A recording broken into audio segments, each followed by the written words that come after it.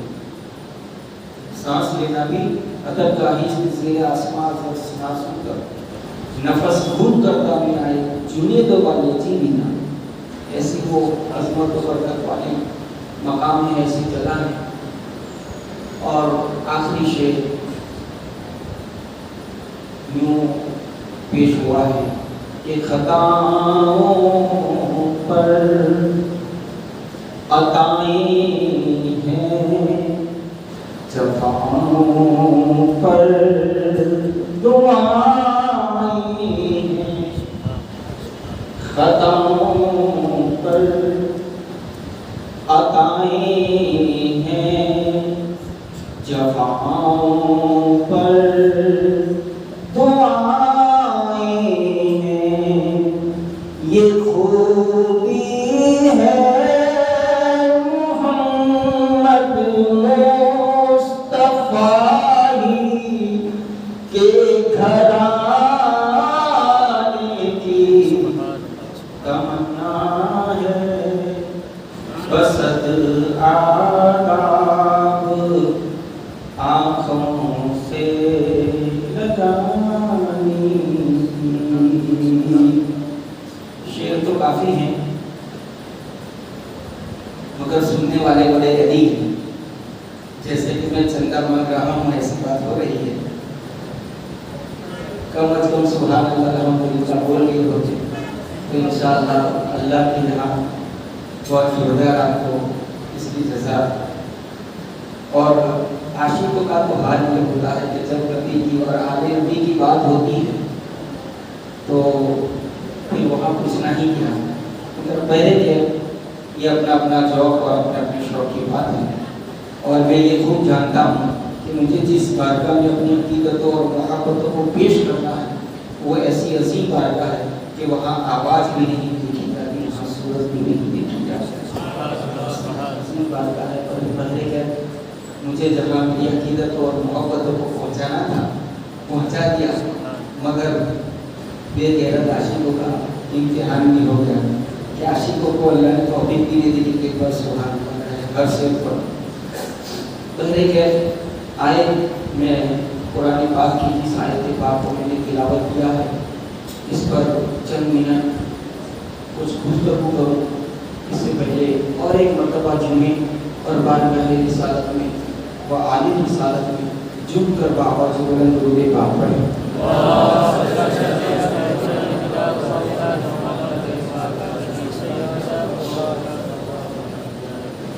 کبھی کبھی ایسا بھی لگتا ہے مجھے کہ آپ لوگ مسجد میں اللہ اللہ کرتے ہیں تو صرف سونے آ رہے ہیں. پورے دن کی تھکان اور پورے دن کی نیند آپ یہیں سے پوری کرنے جاتے ہو. کبھی کبھی ایسا محسوس ہوتا ہے.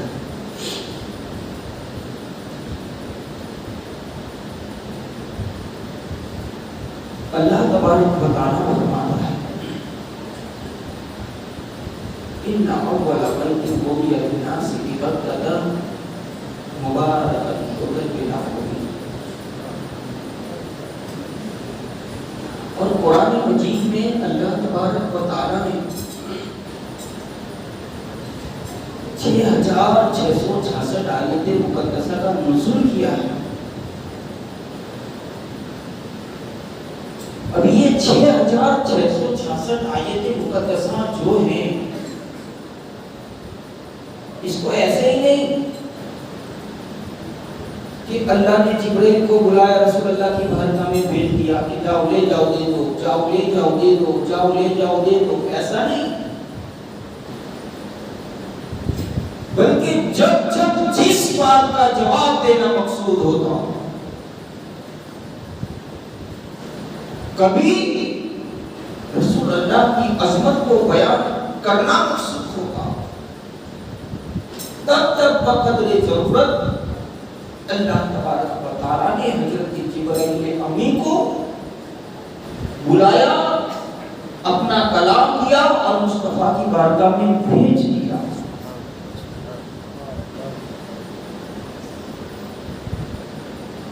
جس ٹائم مصطفیٰ جانے صلی اللہ تعالی علیہ وآلہ وسلم نے اپنی نبوت و رسالت کا جب اعلان کیا، تو رسول اللہ کی حیاتی زندگانی میں پہلے نماز پڑھی جاتی تھی بیت المقدس کی طرف، جیسے ہمارا کعبہ ہے ویسی ایک ہماری دوسری مسجد ہے جس کو مسجد اقصی کے نام سے جانا جاتا ہے، پہچانا جاتا ہے، اور اس مسجد کو قبلہ اول کے نام سے بھی یاد کیا جاتا ہے، جو آج یہودیوں کے قبضے تھے۔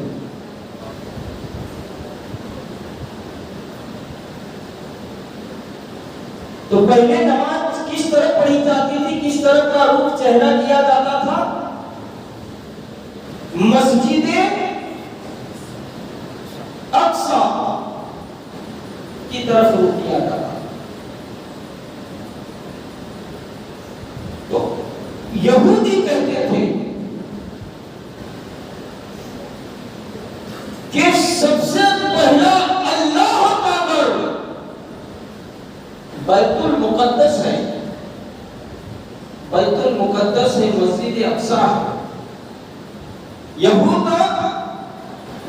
لوگوں میں یہ باتیں کرتے پھرتے تھے کہ یہ اللہ کا پہلا گھر ہے، یہ اللہ کا پہلا گھر ہے۔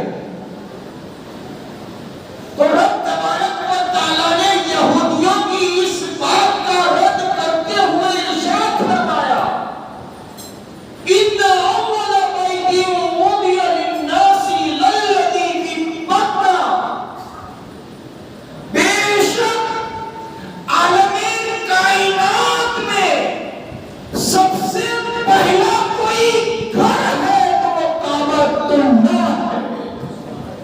وہ اللہ کا گھر کعبہ ہے جو لوگوں کے عبادت کے لیے مقرر ہوا۔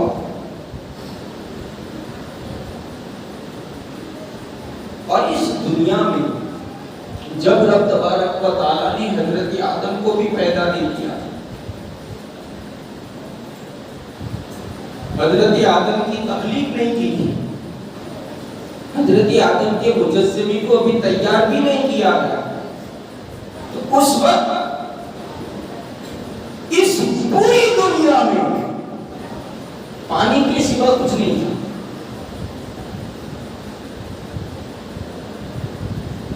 جدھر دیکھو ادھر صرف پانی ہی پانی۔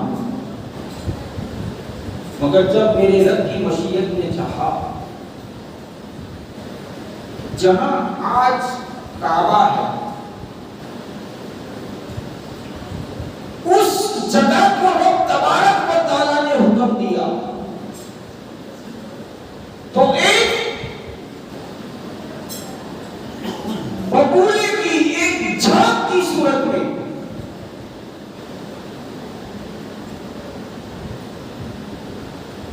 ایسا ایک ببولا اٹھا اور اسی سے زمین کا ایک خطہ، ایک حصہ بنا، اور رب کے حکم سے یہ حصہ اتنا پھیلا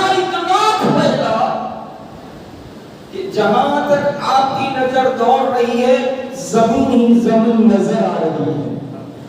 اس وقت اللہ تعالیٰ نے اپنے فرشتوں پر نزول کیا، فرشتوں کو اتارا۔ تو فرشتوں کی تو حقیقت یہ کہ یہ نور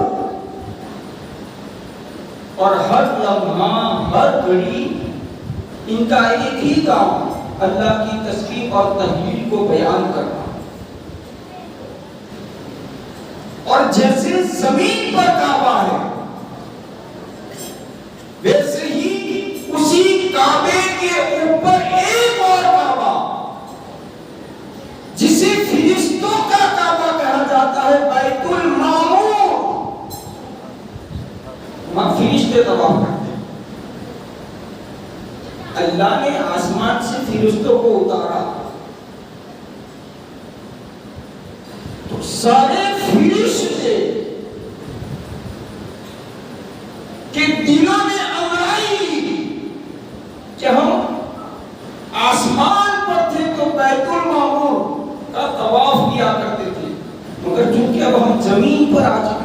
ہم کیا کریں؟ تو فرشتوں نے آپس میں مشورہ کیا اور بارگاہ الوہیت میں اللہ کی بارگاہ میں عرض کی کہ باری تعالیٰ تیرے ذکر میں جو مزہ جو لطف ہم اٹھا رہے تھے وہ زمین پر نہیں ہے۔ بارگاہ الوہیت سے جواب ملا کہ فرشتوں ایسا کیوں؟ کہا مولا تو نے ہمارے لیے آسمانوں میں بیت المعمور بنایا، آسمان میں تو نے ہمارے لیے کعبہ بنایا، اور کعبے کا بیت المعمور کا چکر لگانے میں جو لطف ہمیں نصیب ہوا کرتا تھا وہ تیری زمین میں نہیں مل رہا ہے۔ تو اس وقت باری تعالیٰ نے فرشتوں سے ارشاد فرمایا، فرشتوں تمہاری کیا مرضی ہے؟ فرشتے بارگاہ الوہیت میں عرض کرتے ہیں مولا ہم زمین پر بھی کعبہ بنائے۔ رب تبارک و تعالیٰ کا حکم ہوا تو رب کے حکم سے اس دھرتی پر سب سے پہلے اللہ کا گھر بنا جسے کعبہ کہتے ہیں۔ کعبہ فرشتوں نے تعمیر کر دیا۔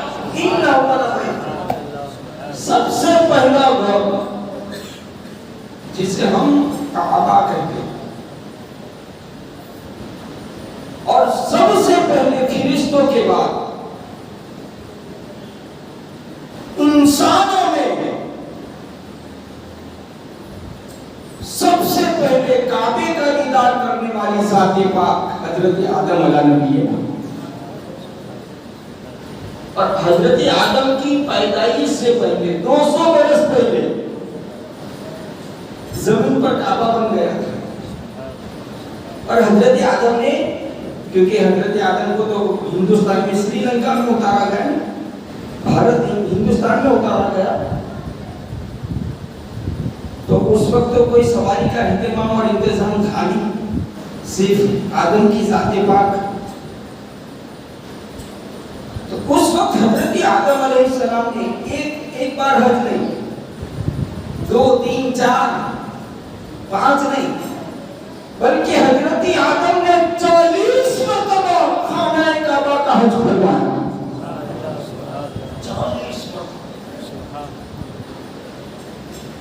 جب حضرت آدم علیہ السلام نے اپنی حج کو پورا کیا، امید رکھنے کی، حج کی امید رکھنے کی، ہمارے مسلمان کیا ہے آج کل بڑے ایمان کے بھی کمزور ہو گئے اور جسم سے بھی کمزور ہو گئے۔ بڑا بھائی سیدھی سی بات ہے کہ جو پلاسٹک کی مرغی کھاوے جو اپنے پیروں پر نہیں چلتی وہ تم کو کیا چلائے گی، اس کے کھانے کے عادی ہیں۔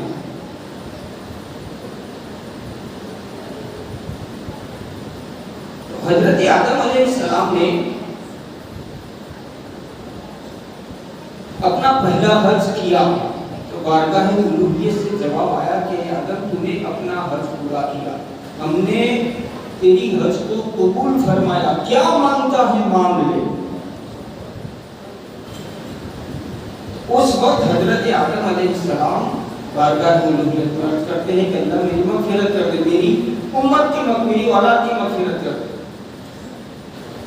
اس وقت اللہ تبارک و تعالیٰ نے ارشاد فرمایا کہ آدم تیری تو مغفرت ہو چکی ہے، اب رہی تیری اولاد کی بات، تو تیری اولاد کے لیے شرط ہے جو مجھ پر ایمان لائے گا اس کی میں مغفرت فرماؤں۔ اس وقت حضرت آدم علیہ السلام عرض کرتے ہیں کہ باری تعالیٰ کچھ بڑھا دے، تو رب تبارک و تعالیٰ نے حضرت آدم کی عرضی پر، حضرت آدم کی گزارش پر ارشاد فرمایا کہ اے آدم تیری اولاد میں جو ایمان کے ساتھ خانہ کعبہ کا دیدار کرے گا میں اس کی بھی مغفرت عطا فرماؤں گا۔ اس وقت آدم علیہ السلام نے تیسری مرتبہ عرضی دی کہ اللہ اور کچھ بڑھا دے، جتنے جتنے بھی نبی آئے امت کا بھلا ہی کرتے گئے، مگر یہ امت ہی بڑی ڈینجر ہے کہ سارے کام میں سب کو یاد رکھتی ہے، صرف مصطفیٰ کو اور مصطفیٰ کے رب کو بھول جاتی ہے۔ یہ بڑی ہی خود غرض